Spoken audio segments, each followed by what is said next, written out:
तो last episode के and पे हमने देखा था कि जब यूल का एक बाजू बेकार हो जाता है, इसी के साथ ही हमारा हाजिन उसके सामने से गायब हो जाता है। तो जब वो गायब हो जाता है तो यूल इस बात से काफी हैरान होता है कि वो सामने से गायब कहां पर हो गया। तो इसी के साथ ही हाजिन उसके सामने अपीयर होता है और फिर साथ ही उसके पेट में एक जबरदस्त पंच मारता है। जब वो उसे एक पंच मारता है तो वो उड़ता पीछे जाकर एक पत्थर के साथ टकराता है और कहता है कि ऐसा कैसे हो सकता है, मैं डिमोनिक कल्ट के कमीने के हाथ से कैसे हार सकता हूँ। जबकि हमारा हाजिन उसे कहता है कि मुझे याद है एक ऐसा सेक्टर जो कि बीस्ट को कंट्रोल कर सकता था, लेकिन मुझे उसके बारे में ज्यादा फिक्र नहीं थी क्योंकि मेरा उनके साथ कोई लेना देना नहीं था। अब जबकि मेरा उस सेक्टर के साथ कोई लेना देना नहीं है तो इसका मतलब यह है कि मैं तुम्हें यहां से मार सकता हूं। और इसी के साथ ही हमारा हाजिन जो होता है वहीं पर खड़े खड़े अपने ब्लेड को घुमाता है और उसके ऊपर एक स्ट्राइक लगाता है। तो वो उसे गुड बाय बोल देता है क्योंकि उसी स्ट्राइक के साथ वहां पर उस यूल की गर्दन भी कट जाती है और साथ ही पीछे की पूरी जो माउंटेन होती है वो भी कट जाती है। तो ये देखने के बाद फर्स्ट एल्डर को झटका लगता है। वो कहते हैं कि ऐसा कैसे हो सकता है, इसने यहाँ पर बीस्ट पैलेस के सक्सेसर को मार दिया। बीस्ट पैलेस का सक्सेसर, इसका मतलब ये था कि वो बीस्ट पैलेस का नया एम्परर बनने वाला था। तो अब जबकि इसने यहाँ पर इसको मार दिया तो उसी के साथ हमारा हाजिन फर्स्ट एल्डर की तरफ देखता है, बड़ी तेजी के साथ उसकी तरफ आगे बढ़ता और कहता है कि बुड्ढे खूसर, तुमने काफी इंतजार कर लिया, अब तुम्हारे मरने की बारी है।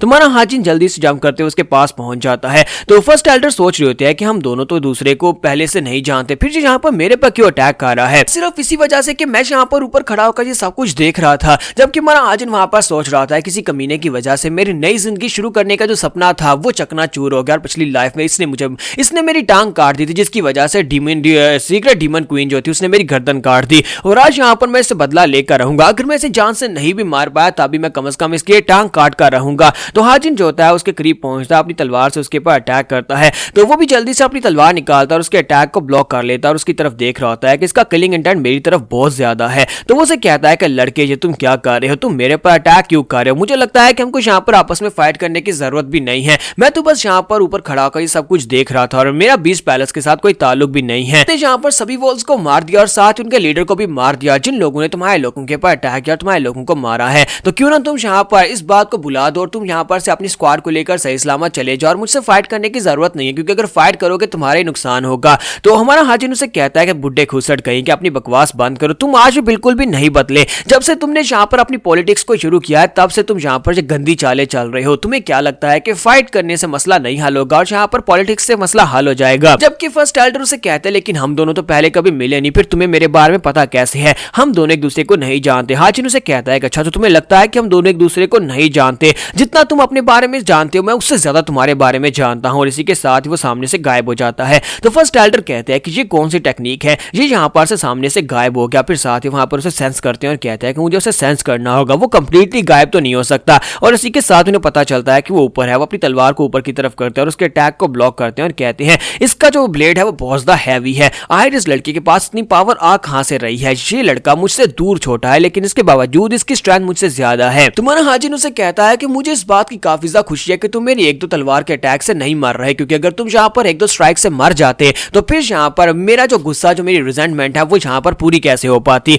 अब मैं यहाँ पर तुम्हें टॉर्चर करूंगा और उसके बाद तुम्हें मारूंगा। जबकि दूसरी तरफ से वो सोच रहे होते हैं, फर्स्ट एल्डर सोच रहे होते हैं कि डिमोनिक कल्ट ने फिर से यहाँ पर एक ऑब्सेस्ड डीमन को क्रिएट कर दिया है। पहले भी उन्होंने यहाँ पर एक डीमन क्रिएट किया था जो कि अब उनका डीमन एम्परर बन चुका है और अब यहाँ पर फिर से डीमन डिवाइन कल्ट का एक सोल्जर मेरे सामने खड़ा है। और इसी के साथ ही वो स्पेशल टेक्निक को रिलीज करते हैं वहां पर अपनी एक स्पेशल टेक्निक जिसे व्हाइट क्रेन लोटस टेक्निक कहते हैं। तो हमारा हाजिन कहता है कि मुझे पता था कि ये कमीना यहाँ पर इसी टेक्निक को यूज करेगा, इसकी ये टेक्निक जो है ये इसके यूज करने के लिए बेहतर है, लेकिन मेरी फिजिकल बॉडी जो है फिलहाल के लिए इस टेक्निक को फेस करने के लिए काफी नहीं है। ये इसका हिडन मूव है जिसे व्हाइट फ्यूनरल स्वर्ड्समैनशिप कहते हैं। व्हाइट फ्यूनरल टेक्निक जो है ये बहुत ज्यादा स्पेशल टेक्निक है जिसमें ये अपनी तलवार को इस तरह घुमाता है जहां पर तलवार ऐसे लगता है जैसे डांस कर रही है। ये देखने में बहुत ज्यादा ब्यूटीफुल है लेकिन बहुत ज्यादा लीथल और खतरनाक है। हाजिन कहता है कि मुझे लगता है कि ये भूल चुका होगा उस टेक्निक के बारे में, तो फिर मैं इसे दिखाता हूं। वो वहां पर अपनी स्पेशल टेक्निक जिसको 9-fold resilient calamity blade technique कहते हैं वो उसकी तीसरी फॉर्म को रिलीज करता है, क्योंकि ये टेक्निक जो है ये उसकी व्हाइट फ्यूनरल टेक्निक को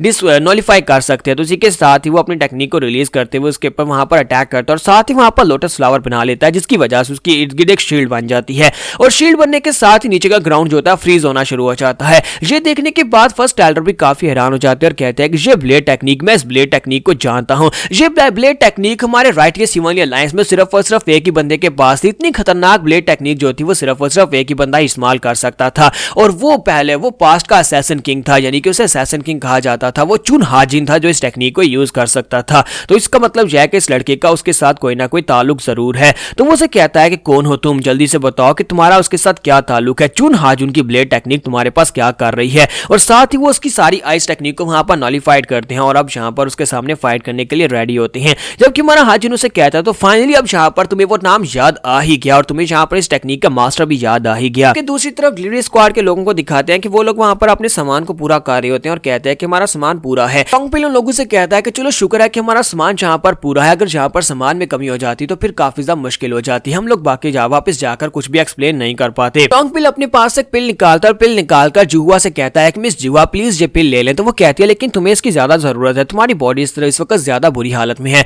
तो मिस्टर टोंगपिल उसे कहता है कि मेरी हालत तो हमेशा इसी तरह रहती है जब भी मैं किसी मिशन के ऊपर जाता हूँ, लेकिन तुम्हारी हालत ऐसी नहीं रहनी चाहिए, तुम डिलीवरी स्क्वाड का हिस्सा, कोई फाइटिंग स्क्वाड का हिस्सा नहीं हो, इसलिए प्लीज इसको ले लो। और इसी के साथ ही हमारा टोंगपिल वहां पर सोच रहा था कि मैं जहां पर मिशन को पूरा नहीं कर पाया, जबकि यंग मास्टर ने फिर से आकर हमारी मदद कर दी। यंग मास्टर ने अकेले यहां पर आकर उस बीस्ट मास्टर यूल को हराया, अब जहां पर जाकर उस फर्स्ट एल्डर से फाइट कर रहे हैं। मुझे लगता है कि जहां पर से वापस जाने के बाद मुझे अपने गार्डियन होने के राइट्स को खो देना चाहिए, कि मैं जहां पर इस्तीफा दे देता हूं कि मैं इस लायक भी नहीं हूं कि डिलीवरी स्क्वाड को प्रोटेक्ट कर सकूं। मेरे यहां पर रहते हुए कितने सारे डिलीवरी स्क्वाड के लोग मारे गए, वापस जाने के बाद मुझे इसकी पूरी एक्सप्लेनेशन देनी पड़ेगी। मिस जुहुआ जो होती है वो टोंगपिल से कहते हैं कि मिस्टर टोंगपिल तुम जाओ जाकर थर्ड लॉर्ड की मदद करो, यहाँ पर काफी सारे लोग हैं और तुम्हारे स्क्वाड के लोग हैं, वो सभी लोग यहाँ पर मेरी रक्षा कर सकते हैं और अब यहाँ पर खतरा इतना नहीं है जितना पहले था। टोंगपिल से कहता है कि तुम्हें क्या लगता है कि थर्ड लॉर्ड को यहाँ पर मेरी मदद की जरूरत पड़ेगी। तो वो कहती है लेकिन थर्ड लॉर्ड की मदद करने के लिए तो हम सभी को वैसे जाना चाहिए क्योंकि वो हमारे थर्ड यंग मास्टर हैं, लेकिन किसी को पता नहीं है कि वो थर्ड यंग मास्टर है, इसी वजह से सिर्फ और सिर्फ तुम इस बारे में जानते हो तो तुम्हें वहां पर जाना चाहिए और जाकर उनकी मदद करनी चाहिए। इसके साथ ही गोल्डी को दिखाता है कि गोल्डी भी वहां पर आ जाती है और गुस्से के साथ उसकी तरफ देख रही होती है। टोंगपिल कहता है गोल्डी अब तुम्हें क्या हो गया, तुम जहां पर मेरी तरफ इस तरह से क्यों देख रही हो, और साथ ही वो पीछे की तरफ मुड़ जाती है।